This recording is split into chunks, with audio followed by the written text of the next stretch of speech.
Good morning mga lods. So ngayong umaga, ito yung ginawa ko. Yan. Nag-arrange ulit ako ng mga halaman. Yan.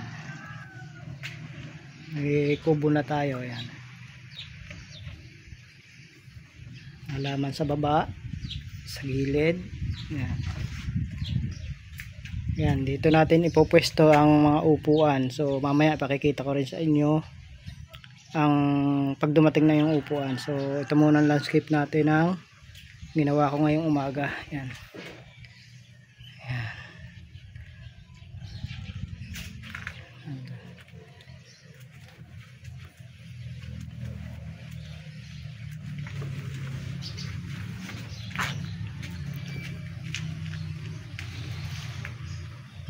Yan.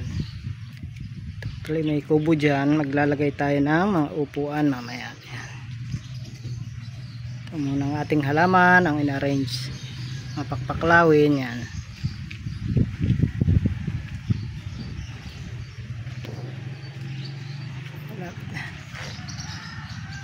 Mamaya ipakikita ko sa inyo ang pagdating ng mga upuan.